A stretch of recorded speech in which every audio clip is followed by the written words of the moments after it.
ऐसी बातें भी हैं जो नजर नहीं आती, लेकिन पवित्र आत्मा जब आप उसको समर्पण कर देते हैं तो वो आपके शरीर को यूज करते हैं। हालेलुया। आप गैर भाषा जब बोलते हैं, आप नहीं जानते आप क्या प्रार्थना कर रहे हैं, लेकिन पवित्र आत्मा आपकी गैर भाषा को किसी के लिए, आपके लिए या किसी परमेश्वर के मकसद के लिए इस्तेमाल करता है। और जब जब आप अपना शरीर, अपना पैसा, अपनी ताकत, अपना माइंड, अपनी कोई भी चीज परमेश्वर को देंगे, ब्लेसिंग हेवन खोलकर आप पर उतरेगी ही उतरेगी। हम डिलीवरेंस की बात कर रहे हैं, हम छुटकारे की बात कर रहे हैं। एक छुटकारा जो पास्टर को भी चाहिए, एक औरत को भी चाहिए, एक मर्द को भी चाहिए, एक बिजनेसमैन को चाहिए अगले लेवल पे जाने के लिए, अनफ्रूटफुल लोगों से छुटकारा पाने के लिए चाहिए।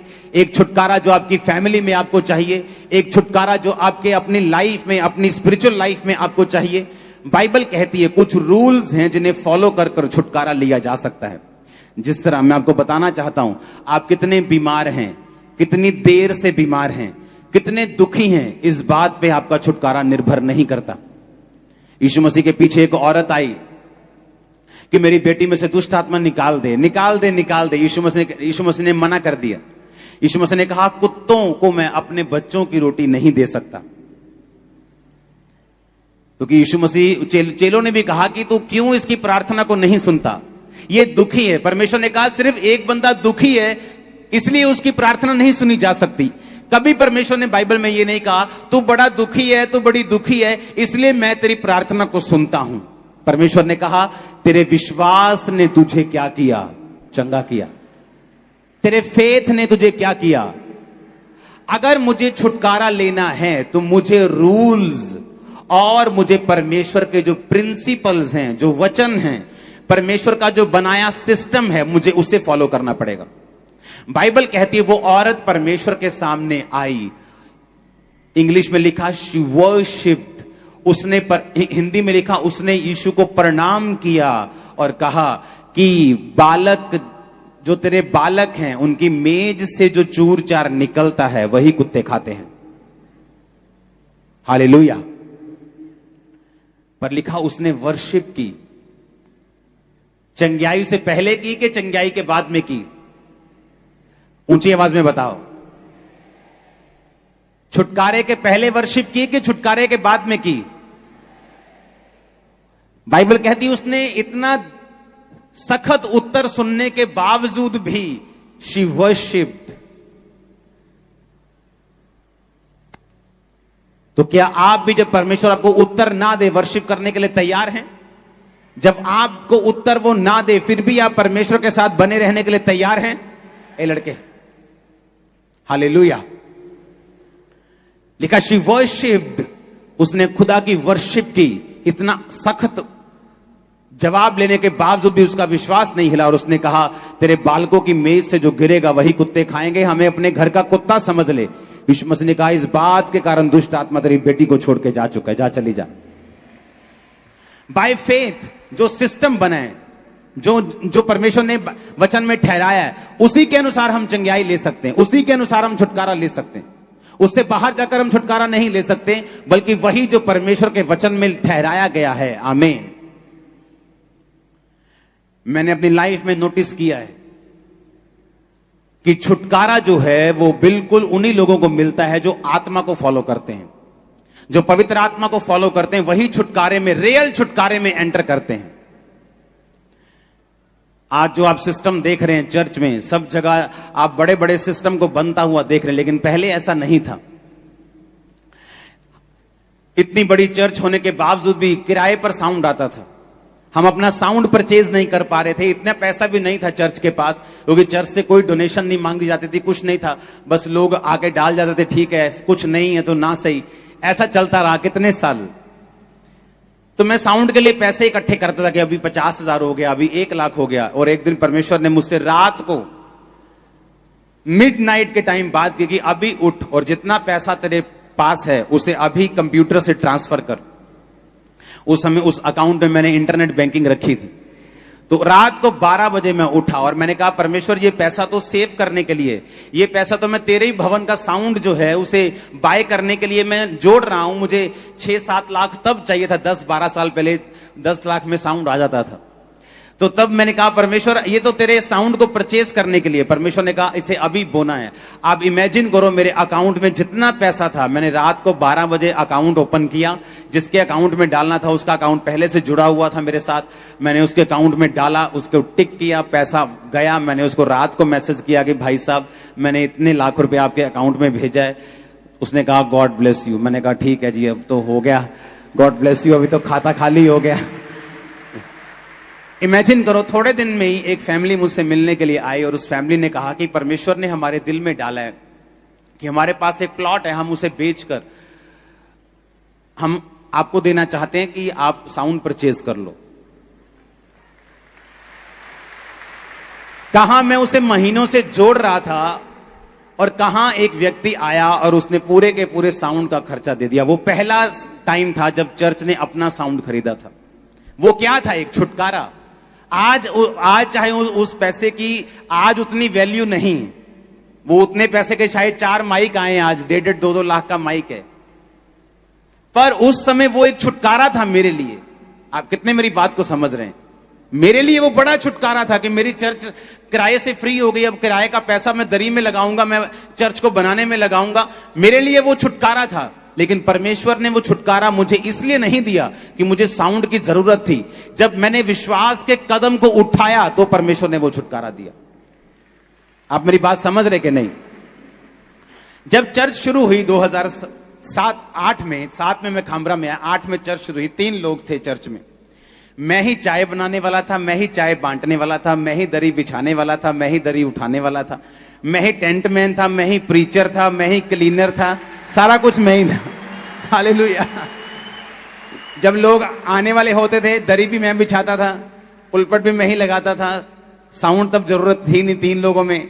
सारा कुछ, चाय भी मैं एक बनाता था, बिस्किट भी मैं लेके आता था, उनको पिलाता भी मैं ही था, उनको खिलाता भी मैं ही था, उनको प्रीच भी मैं ही करता। सुनो मेरी बात, परमेश्वर की सेवा जो है वो शौक से होती है।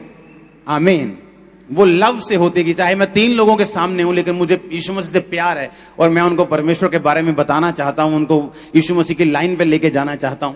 तब क्या हुआ, 2007 में 8 में एक 10 बाय 10 के कमरे से जब चर्च शुरू हुई तो चर्च बढ़ गई। जब 27-28 लोग हो गए, ओवरफ्लो हो गया।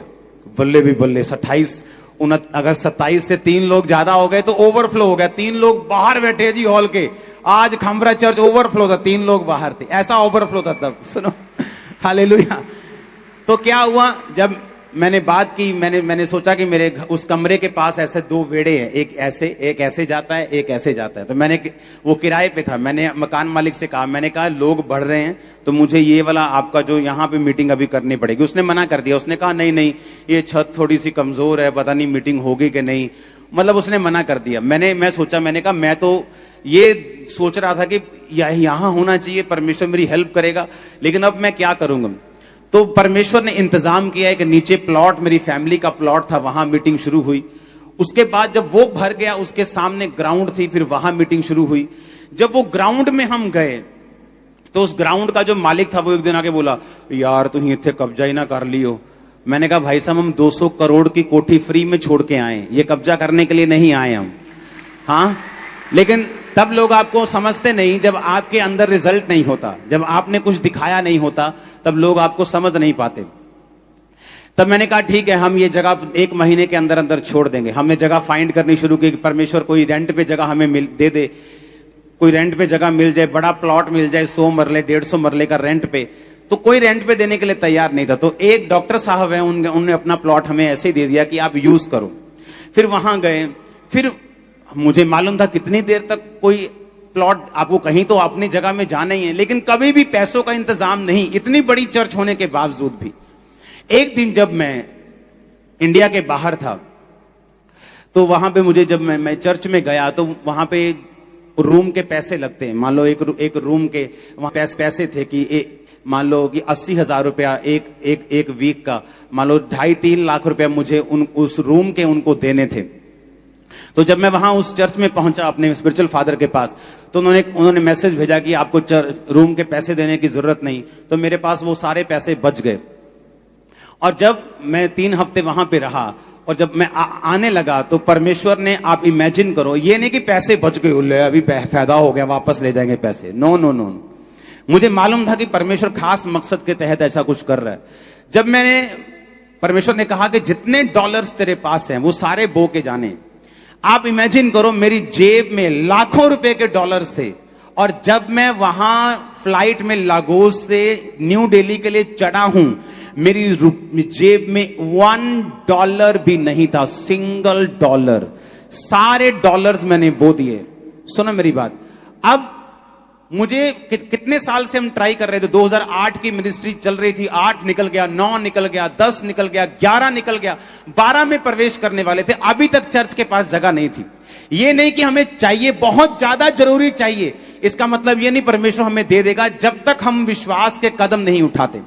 जब मैंने वहां पे एक बड़ा बीज बो दिया और इतना विश्वास के साथ कि परमेश्वर वापसी में अगर कोई काम पड़ गया तो तू जिम्मेवार है, मुझे, मेरी जेब में एक भी पैसा नहीं है, आया तो मैं लाखों रुपए के साथ का, तेरी जिम्मेवारी है।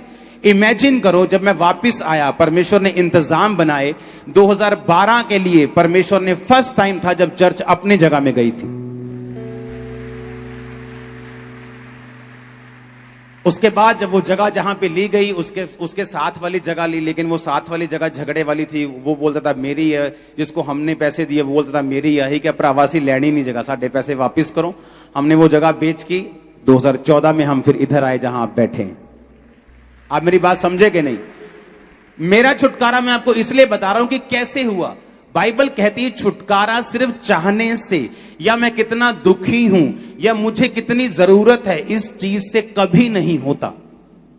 हमें विश्वास के कदमों को उठाना पड़ता है, हमें व्यभिचार छोड़ना पड़ता है, हमें पाप छोड़ना पड़ता है, हमें बोना पड़ता है, हमें टाइथ निकालना पड़ता है, हमें ऑफरिंग्स को बोना पड़ता है, हमें परमेश्वर को अपनी जिंदगी समर्पित करनी पड़ती है, हमें अपनी जिंदगी से डर निकालना पड़ता है। बहुत सारी चीजें हैं जो छुटकारा मायने रख, जिससे छुटकारा आता है। वो छुटकारा किस तरह आएगा वो मायने रखती हैं चीजें। हालेलुया। कितने मेरी बात को समझ रहे हैं? मैं आपको अपना छुटकारा बता रहा हूं कि एक पास्टर के लिए मुझे मालूम है कितना मुश्किल होता है कि उसकी चर्च 7,000 क्रॉस कर जाए, लेकिन फिर भी उसके पास अपने चर्च के लिए जगह ना हो। उसे मालूम हो किराए पर आप कितनी देर रह लोगे, कितनी देर कोई आपको किराए पे अपने रख सकता है। कभी ना कभी तो आपको निकलना ही पड़ेगा, कभी ना कभी तो आपको अपनी जगह में जाना ही पड़ेगा। लेकिन कब ऐसा होगा? हम सोचते हैं हम प्रार्थना करेंगे, प्रार्थना करते रहेंगे, 40 साल भी करते रहेंगे, लेकिन जब तक आप विश्वास के कदम नहीं उठाएंगे, जब तक आप बोएंगे नहीं, जब तक आप परमेश्वर के वचनों को मानेंगे नहीं, तब तक परमेश्वर आपकी लाइफ में काम नहीं करता। हालेलुया। पहला राजाओं 3 उसकी 3 से 15 आयत में लिखा हुआ, सुलेमान यहोवा से प्रेम रखता था और अपने पिता दाऊद की विधियों पर चलता रहा। वह ऊंचे स्थानों पर भी बलि करता और धूप जलाता, और राजा गिबोन को बलि चढ़ाने गया, और क्योंकि मुख्य स्थान वही था, वहां उसने 1000 होम बलि चढ़ाए। हमेशा ये बात याद रखो, जब कोई भी बलि की बात होती है या ऐसी किसी चीज की बात होती है तो वो यहोवा के लिए है। पुराने टाइम में लोग वो सुगंध भी चढ़ाते थे और बलि भी चढ़ाते थे पुराने टाइम में। तो जब भी मैं आपको बलि की बात करूं, सुगंध की बात करूं, तो आपको मालूम होना चाहिए कि वो यहोवा के लिए था। गिबोन में यहोवा ने रात को स्वप्न के द्वारा सुलेमान को दर्शन देकर कहा, जो कुछ तू चाहे मैं तुझे दूं, मैं मांग। सुलेमान ने कहा, तू अपने दास मेरे पिता दाऊद पर बड़ी करुणा करता रहा, क्योंकि वह अपने को तेरे सम्मुख जानकर सच्चाई और धर्म के साथ चलता रहा। तूने उस पर इस तरह की करुणा की कि उसकी गद्दी पर विराजने वाला एक पुत्र दिया है, जैसा कि आज वर्तमान है। अब हे परमेश्वर यहोवा, तूने अपने दास को मेरे पिता दाऊद के स्थान पर राजा किया है, परंतु मैं छोटा लड़का सा हूं जो भीतर बाहर आना नहीं जानता। फिर तेरा दास तेरी चुनी हुई प्रजा के लोगों के मध्य में है, जिनकी गिनती बहुतायत के मारे नहीं हो सकती। तू अपने दास को अपनी प्रजा का न्याय करने की, समझने की ऐसी शक्ति दे कि मैं भले बुरे को परख सकूं, क्योंकि ऐसा कौन है जो तेरी इतनी बड़ी प्रजा का न्याय कर सके। इस बात से प्रभु प्रसन्न हुआ कि सुलेमान ने ऐसा वरदान मांगा है। तब परमेश्वर ने उससे कहा, इसलिए कि तूने वरदान मांगा, ना तो दीर्घायु, ना धन, ना अपने शत्रुओं का नाश मांगा, परंतु समझने के विवेक का वरदान मांगा है। इसलिए सुन, मैं तेरे वचन के अनुसार करता हूं, तुझे बुद्धि विवेक से भरा हुआ मन देता हूं, यहां तक कि तेरे समान ना तो कोई पहले हुआ ना बाद में होगा। फिर जो तूने नहीं मांगा, धन और महिमा भी मैं तुझे यहां तक देता हूं कि तेरे जीवन भर कोई राजा तेरे तुल्य ना होगा। परंतु यदि तू अपने पिता दाऊद के समान मेरे मार्गों में चलता हुआ मेरी विधियों और आज्ञाओं को मानता रहेगा तो मैं तेरी आयु को बढ़ाऊंगा। तब सुलेमान जाग उठा और देख कर कि यह सपना था। फिर वह यरूशलेम को गया और यहोवा की वाचा के संदूक के सामने खड़ा होकर होम बलि और मेल बलि चढ़ाए और अपने सब कर्मचारियों को भोज दिया।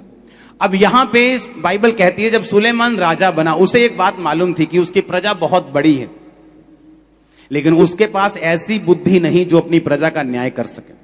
अब उसे छुटकारा चाहिए। बाइबल कहती जब वो परमेश्वर के संदूक को लेके आ रहा था उसने परमेश्वर के संदूक के सामने हजारों बलियों को चढ़ाया।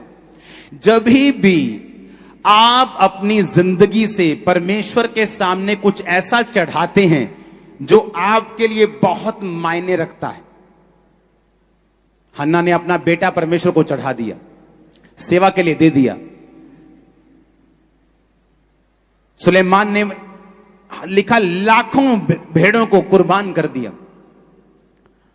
पुराने टाइम में जो भेड़ें होती थी वो पैसों के बराबर थी। लोग आपकी वेल्थ को भेड़ों के, आपके गधों के, आपके घोड़ों के जो साइज था उसके हिसाब से आपको जांचते थे। बाइबल कहती है कि जब उसने वो दिया तो परमेश्वर ने उसको सपना दिया और परमेश्वर ने कहा तू मुझसे क्या मांगता है। जब भी आप परमेश्वर को कुछ ऐसा देंगे जो आपके लिए कीमती है, परमेश्वर की स्पिरिट आपके लिए हिलेगी और वो आपसे बात करेगा। कुछ ऐसा जो मेरे लिए कीमती है, मैंने बहुत बार परमेश्वर को दिया है। जो मेरे लिए बहुत मायने रखता है, मैंने परमेश्वर को दिया है। लेकिन बाइबल कहती जो छुटकारा परमेश्वर चाहता है तुम्हारा हो, उसके लिए परमेश्वर को तुम्हें वचन में लेके आना होगा और तुम्हारे अंदर फिर परमेश्वर डालता है, भाई साहब तू ऐसा कर, मेरे बेटे मेरी बेटी तू ऐसा कर, मेरे बेटे ये परमेश्वर को दे दे, मेरी बेटी ये परमेश्वर को दे दे। क्योंकि जो छुटकारा परमेश्वर देना चाहता है वो बिना इस प्रोसेस से निकले हुए परमेश्वर आपको नहीं दे सकता। क्योंकि वचन में लिखा हुआ है जब तू बोएगा मैं तुझको हिलाकर डुलाकर, लेडीज आटा मांगते ने पड़ोसी से कई बार, भैन जी दइयो एक, हाँ साडा आटा मुक्का तुम देने वापस, वो ऐसे उठाती है आटा ऐसा करके देती है। परमेश्वर कहता है तूने तो ऐसे करके दिया है, जब मैं तुमको दूंगा तो मैं से दबा दबा कर दूंगा, मैं तुम्हें ज्यादा वापस करूंगा। हालेलुया। अगर परमेश्वर ने मुझको छुटकारा देना है, पहले वो मुझसे बात करता है कि तुझे ये काम करना है, तुझे इतनी प्रार्थना बढ़ानी है, तुझे पवित्रताई के लेवल को बढ़ाना है, तुझे ये काम करना है, तुझे इतना पैसा बोना है, तुझे ये अपनी ये चीज परमेश्वर को दे दे, ये वाली कार परमेश्वर को दे दे। बहुत बार मेरे साथ ऐसा हुआ। उससे क्या होता है कि जब मेरी एक कीमती चीज परमेश्वर को मैं चढ़ाता हूं, परमेश्वर देखता है कि हाँ इसके अंदर विश्वास है। और बाइबल कहती है वो छुटकारा जो परमेश्वर हमें देना चाहता है हमारी लाइफ के अंदर एंटर कर जाता है। और ये बिब्लिकल है, ये परमेश्वर का प्लान है, ये परमेश्वर की व्यवस्था है जो उसने हमारे लिए की है कि जितना छुटकारा परमेश्वर हमें देता है वो उसी व्यवस्था के बीच में देता है, उससे बाहर नहीं। अगर अमेरिका की सहूलतें चाहिए तो वहीं का ग्रीन कार्ड चलना चलेगा। अगर यूके की सहूलतें चाहिए तो वहीं का आपको परमानेंट रेजिडेंस चाहिए। अगर आपको जिस देश की आपको सहूलतें चाहिए, उस देश का जो आपको चाहिए, आपको उस देश के रेजिडेंट होना पड़ेगा। उसी तरह अगर परमेश्वर का छुटकारा चाहिए तो आपको वचन के बीच से आना पड़ेगा और उस व्यवस्था से आना पड़ेगा जो परमेश्वर ने आपके लिए तैयार की है। कितने मेरी बातों को समझ रहे हैं? अब मैंने एक बात अपनी लाइफ में नोटिस की है, जितने लोगों की स्पिरिट बोने वाली होती, देने वाली होती, वो हमेशा दूसरे लोगों से जल्दी छुटकारा पाते हैं। मैंने नोटिस किया। कंजूस क्रिश्चियंस भी होते हैं, वो चर्च भी जाते हैं लेकिन कंजूस, किसी की हेल्प करनी हो कंजूस। आप इसकी स्पिरिट देखो, वो स्पिरिट कहां से ली इसने? वो स्पिरिट ली पहला इतिहास 29 उसकी 3 से 5 आयत अपने बाप दाऊद से उसने वो स्पिरिट को हासिल किया था। दाऊद कहता फिर मेरा मन अपने परमेश्वर के भवन में लगा है, इस कारण जो मैंने पवित्र भवन के लिए इकट्ठा किया है उस सब से अधिक मैं अपना निज धन भी जो सोना चांदी के रूप में मेरे पास है अपने परमेश्वर के भवन के लिए दे देता हूं। अर्थात 3000 ओपीर के कार सोना, 7000 की कार ताई हुई चांदी मैं ये भवन के लिए दे देता हूं। पहला इतिहास 29 उसकी 3 से 4 और 5 आयत, 4 आयत को मैं दोबारा पढ़ूंगा।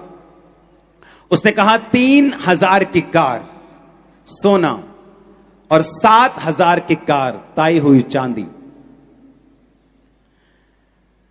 110 टन सोना, 240 टन चांदी बनती है ये। हालेलुया। कितने टन सोना बनता है? एक 10 ग्राम सोना 50,000 के करीब है। हां, 1 किलो सोना 50 लाख का हो गया। इमेजिन करो, 110 टन सोना। पर्सनल की बात कर रहा हूं, जो दाऊद का पर्सनल सोना था, जो दाऊद की पर्सनल चांदी थी। उसने कहा जो भवन के लिए मैंने इकट्ठा किया, मैं वो तो देता ही हूं, लेकिन मैं अपना निज धन, जो मेरा निज धन है, जो मेरी पर्सनल प्रॉपर्टी है, जिस तरह आज जब इंग्लैंड की जो रानी जो प्रभु के पास चली गई, उसका जो निज धन है, इंग्लैंड का धन नहीं, इंग्लैंड के पास धन नहीं, जो उसका निज धन है वो भी बिलियन डॉलर्स में है। दाऊद का जो राजाओं का निज धन होता था, अपना धन, उसने कहा मैं अपना सारा निज धन, मैं सोना, मैं चांदी, क्योंकि मेरा मन परमेश्वर के भवन के साथ लगा हुआ है, मैं वो भी परमेश्वर के भवन को देता हूं। हुआ क्या? परमेश्वर ने उस सोने को ग्रहण किया, और इसीलिए जब सुलेमान ने उसी स्पिरिट को लेकर उसी बलियों को, उसी तरह की देने की आत्मा जो उसके पिता में थी, जब वो बलियां चढ़ाता था, परमेश्वर ने विजन दिया। बलि देने के बाद परमेश्वर रात में सपने में आता और बोलता है तेरे को क्या चाहिए? उसने कहा मैं छोटा लड़का हूं, मैं चाहता हूं कि तू मुझे बुद्धि दे ताकि मैं तेरी प्रजा का न्याय कर सकूं। परमेश्वर कहता है अब मैं तुम्हें बुद्धि भी दूंगा, ऐश्वर्य भी दूंगा, धन भी इतना दूंगा कि तेरे पहले या बाद में किसी राजा को मैंने इतना नहीं दिया होगा। कारण क्या? क्योंकि जो दाऊद ने बोया, उससे पहले इतिहास में ऐसा बड़ा बीज कभी भी बोया नहीं गया था। किसी ने भी इतना बड़ा बीज इतिहास में नहीं बोया था जो दाऊद ने बोया। जब दाऊद ने बोया, परमेश्वर ने कहा तू मुझे हरा नहीं सकता। तेरे बाप ने जो बड़ा बीज बोया, चाहे तूने ये पैसा नहीं मांगा, उस बीज के कारण मैं तुझे बुद्धि भी देता हूं जो तूने मांगी है, लेकिन पैसा भी इतना दूंगा कि तेरे बाद या तेरे आने वाले समय में, पहले भी या अब भी, कोई भी राजा ऐसा नहीं होगा।